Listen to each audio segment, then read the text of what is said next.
Hello. Magandang araw. Welcome to my channel. Ako si Mystico Moreno, or in short, mismo. At dito sa aking channel, we will manifest love and light sa inyong Tagalog readings. Ngayon na, mismo. So today, I felt na gusto ni Universe na gawin ko kayo ng bonus love reading.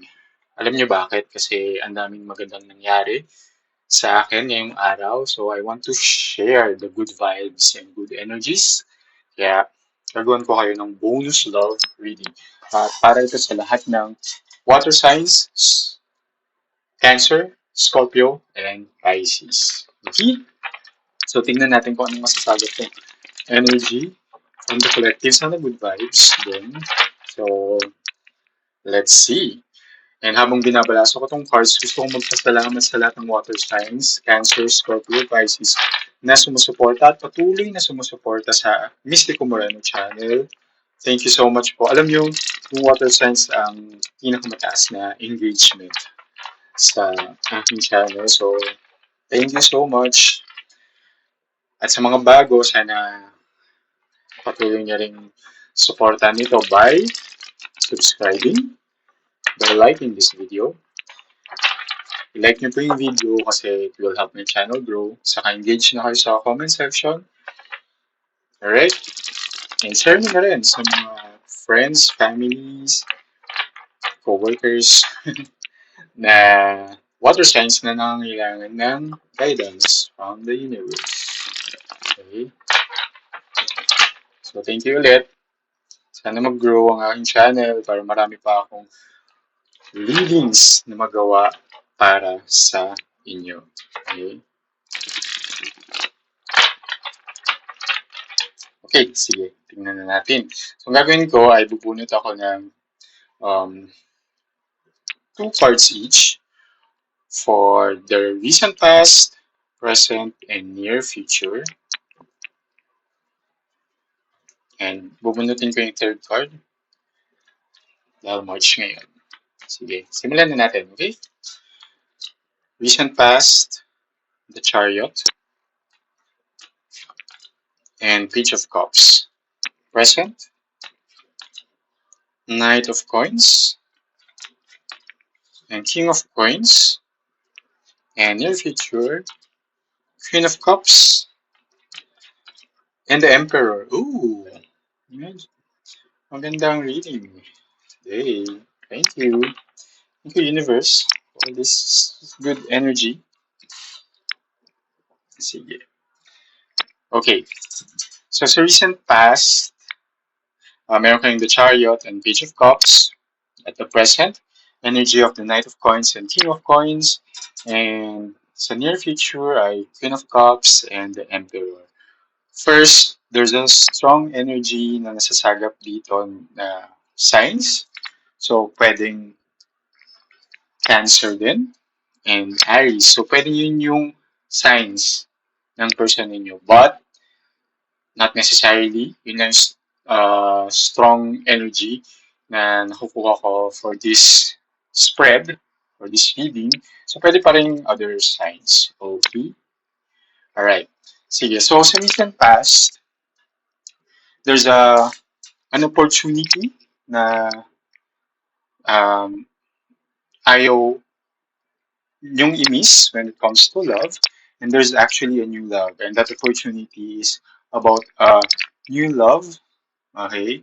So, as shown here by the Page of Cups, na may younger energy ang nasasaga. So, pwedeng itong person ninyo or someone coming, opportunity for love ay mas bata sa inyo. Okay? So, mas bata sa inyo. And there is also a possibility that it's same gender relationship. Okay? And nakikita ko rin dito sa reading na itong new person ninyo is will come as a surprise. Something unexpected.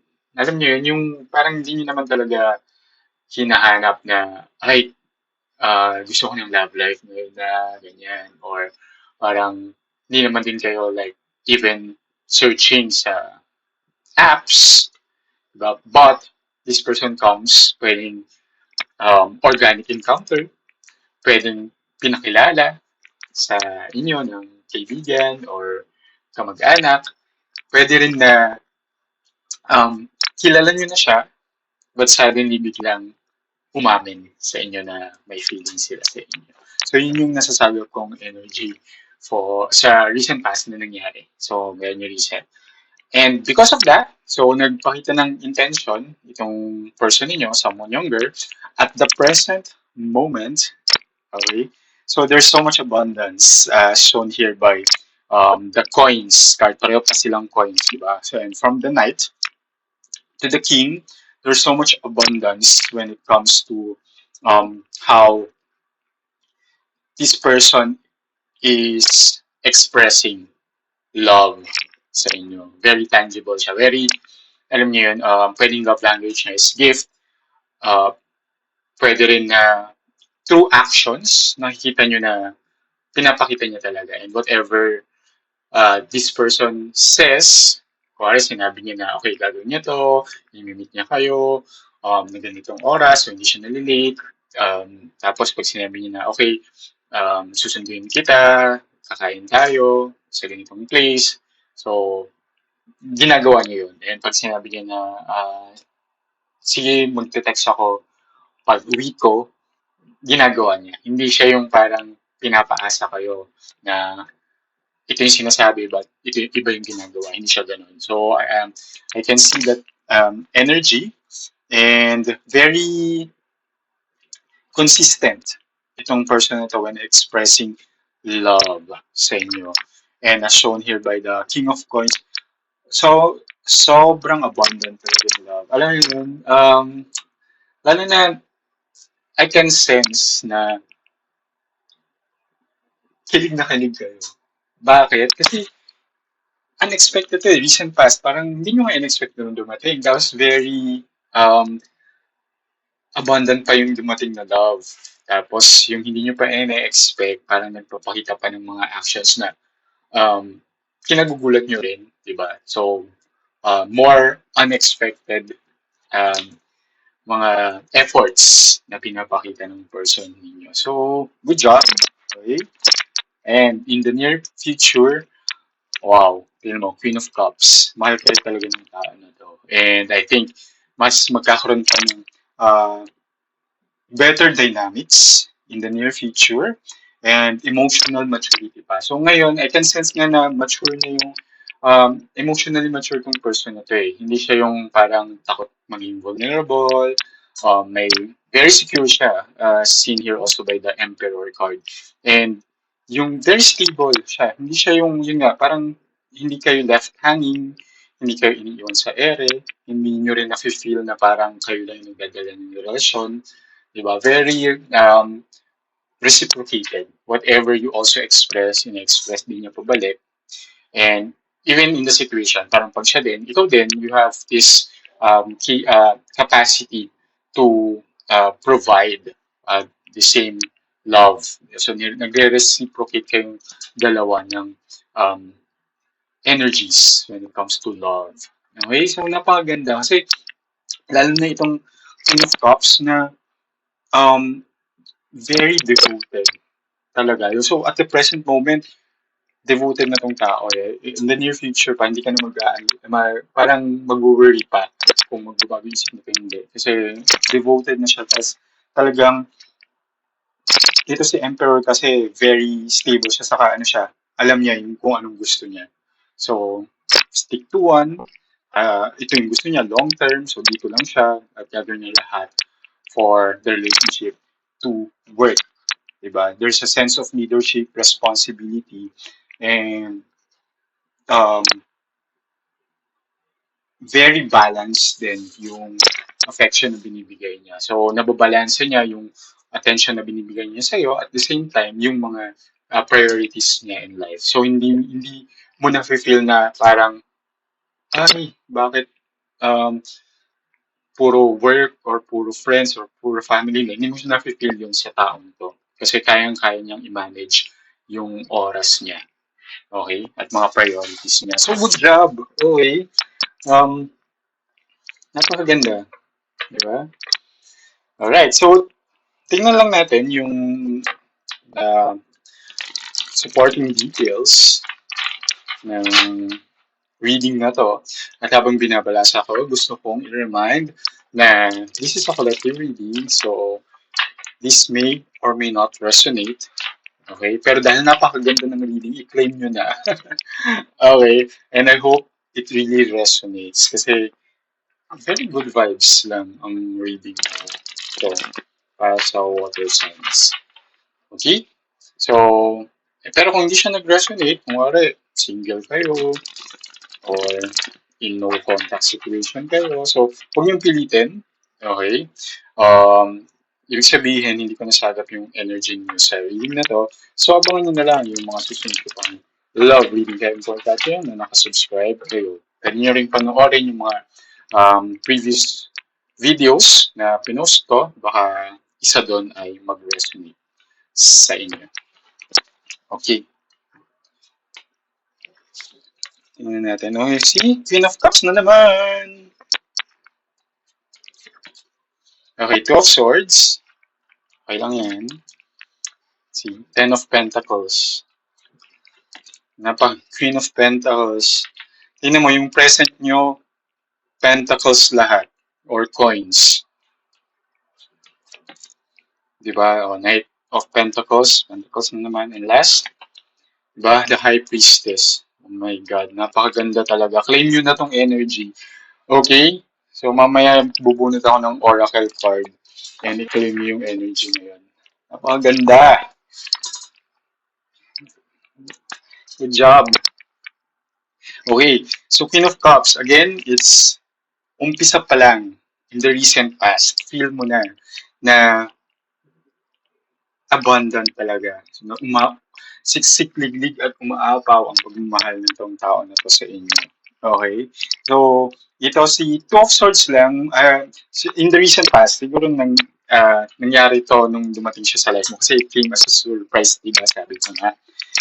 Kaya siguro nagkaroon ka lang ng mga choices nung dumating siya or priorities, but you ended up deciding to also pursue this person. Saka siguro in denial ka lang din yung time na yun na parang, deserve ko ba to? Parang gano'n yung feeling. Pero ako nasasagot, oo, deserve mo yan. Okay, everyone deserves the right kind of love. Diba? Lahat tayo deserve yun. Na mahalin ng tama. Diba?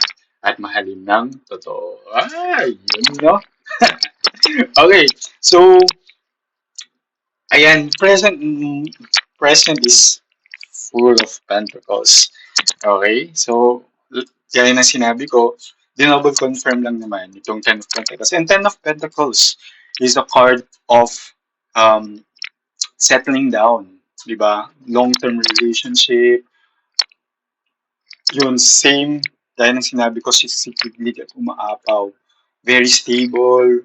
Alam mo yun, yung energy yung relationship nyo and yung energy na nasasagap dito, ito yung talagang ikaw palagi. Ikaw yung forever nung person mo para sa kanya. And I guess that you feel the same. And as shown here by the Queen of Pentacles, okay, tingnan mo, magkakasunod na siya, di ba? Halos. So, 10, Knight, King, Queen, very abundant. And itong si Queen of Pentacles is a card of comfort. And the energy na nasasagap ko rin dito is yung person mo, you can really depend on this person. Okay? And yung Knight of Pentacles, again, lumabas siya dito. So, Knight of Coins, Knight of Pentacles. So, there's really this consistency. So, consistent na siya ngayon. In the near future, consistent pa rin siya. So, yung consistency ng tao na to is consistent. Okay? And the pieces depicts then yung deep connection na meron kayo hanggang sa hinaharap. Okay? Alright? Claim this energy, guys. Comment na below kung anong lalabas na card dito. Type nyo na lang sa baba. Claim and seal the energy. Okay? Manifest nyo na. Okay, so bubunot ako ng um, Oracle card from this deck. Forest Magic Oracle. And tingnan natin, ano lang yung parang energy that would seal this very, very, very beautiful reading. Diba? Mga good vibes. Ang ganda talaga ng araw na to. Sige, tingnan na natin. Sige, third card. Elder. Ayan. Okay. So, ay, kunin ko lang dito. Yung meaning ng Elder card. Okay. So, si Elder card is a card of ayun, leadership. It has this the same energy as the Emperor. Okay? And a card of honesty and truth. So, napakaganda. Very, very, yung love is totoo. Full of honesty, full of responsibility, full of love. Okay? So, claim nyo na. Type nyo sa baba, Elder. ELDER. And claim this energy. Okay, so maraming salamat. Okay? Sa pag-subaybay sa Bones Love reading ninyo. Hanggang sa susunod na reading. Dito lang yan. It's sa aking channel. Ako si Mystico Moreno. Or in short, Miss Mo. Ingat!